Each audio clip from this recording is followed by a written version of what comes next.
হর হর মহাদেব। চলো আজকে বাবা ডাক দিয়েছে, বাবার দর্শনে যাই। এই যে বিকেল বেলা আমরা বেরিয়ে গেছি, আর এই যে দেখো সবেমাত্র বৃষ্টি হয়ে গেল। এই যে রাস্তা তোমরা দেখতে পাচ্ছ ভিজে, ঠিক আছে।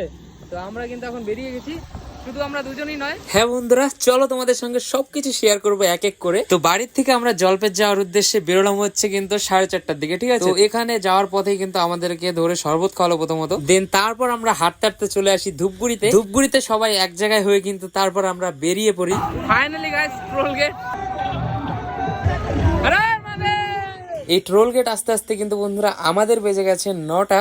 আর যাওয়ার পথে আর কি যারা আর কি হেঁটে হেঁটে যাচ্ছিল সবাই কিন্তু এখান থেকে একটু রেস্ট নিচ্ছে। তো ফাইনালি আমরা এখন রাত বাজে হচ্ছে 10:30, আমরা হাঁটতে হাঁটতে পৌঁছেছি হচ্ছে ময়নাগুড়ির আগে বাঁ দিক দিয়ে যে একটা রাস্তা গেছে সেদিক দিয়ে আমরা যাবো জটিলেশ্বর হয়ে, ঠিক আছে। ফাইনালি গাইস আমরা জটিলেশ্বর মন্দির। হ্যাঁ বন্ধুরা, এখান থেকে কিন্তু 10 টাকা করে টিকিট কেটে কিন্তু আমরা ভেতরে প্রবেশ করি। আর গাইস আমার ফোনে একদমই চার্জ নেই যে তোমাদের সঙ্গে সবকিছু শেয়ার করবো, তাই কিছুটা করে আর কি তোমাদের সঙ্গে আমি ভিডিও শেয়ার করছি, কারণ জলপেশ গিয়েও তো তোমাদের সঙ্গে সবকিছু একটু একটু হলেও শেয়ার করতে হবে, তাই না। যাই হোক, ফাইনালি কিন্তু আমরা জটিলেশ্বরে ভোলে বাবার দর্শন পেয়ে যাই। তারপর কিন্তু গাইস আমরা আবারও রওনা দিয়ে দিই জলপেশ যাওয়ার জন্য, ঠিক আছে। এই যে দেখো বন্ধুরা, ফাইনালি কিন্তু আমরা জলপেশেরও কাছাকাছি চলে এসেছি।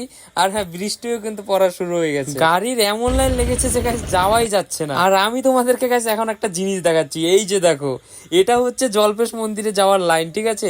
পেছনে যে কতটা পর্যন্ত লাইন গিয়েছে সেটা আমি জানি না। ফাইনালি গাইস আমরা জলপেশ মন্দিরে এসে পৌঁছলাম হচ্ছে 2:30টার দিকে। আর এখন আমরা যাচ্ছি হচ্ছে ঘট কিনতে। হ্যাঁ, ঘট তো কিনে নিয়েছি। আর আরেকটা কথা বন্ধুরা, তোমরা যারা এখানটায় পুজো দিতে আসবে অবশ্যই কিন্তু তোমাদের জিনিস, নিজের জিনিস আর কি সাবধানে রাখবে। তো যাই হোক, স্নান করে ঘটে জল ভরে কিন্তু আমরা টিকিট নিয়ে চলে যাই লাইন দাঁড়াতে। 3টার দিকে গাইস লাইনে দাঁড়িয়েছি, আর এখন দেখো ভোর হয়ে গেছে কিন্তু লাইনেই দাঁড়িয়ে আছে। এখান থেকে 1-1.5 কিলোমিটার হবে, লাইনই আছে পেছনে, ঠিক আছে। আর সামনে এদিকে তোমার রয়েছে 1 থেকে 1.5 কিলোমিটার। তো ভাবতেই পারছো কিরকম লাইন আর কতক্ষণ আর কি লাইনে আমরা দাঁড়িয়েছিলাম সেটা আমি তোমাদেরকে বলছি। 2.5 ঘন্টা হবে না, 2 থেকে 2.5 ঘন্টা গাইস হয়ে গেল আমরা লাইনে দাঁড়িয়ে। আর এখনো কতটুকু সময় লাগবে আমরা কিছু বলতে পারছি না। আই থিঙ্ক 9টা-10টা বাজতে পারে পুজো দিতে। চলো, ফোনে বেশিটা চার্জও নেই, 5% চার্জ।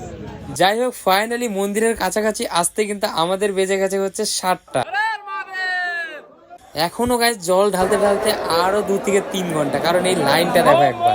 এখানটায় ম্যাক্সিমাম 2000-এর মতো লোক আছে। আর গাইস আমার ভাগ্যটা এতটাই খারাপ যে তোমাদের সঙ্গে জল ঢালাটাই শেয়ার করতে পারলাম না, কারণ আমার ফোনটাই সুইচ অফ হয়ে গেছে। যাই হোক, তোমরা এখানটায় কে কে জল ঢালতে আসছো অবশ্যই তোমরা কমেন্টে জানিও। আর হ্যাঁ, লাইক দিতে ভুলো না।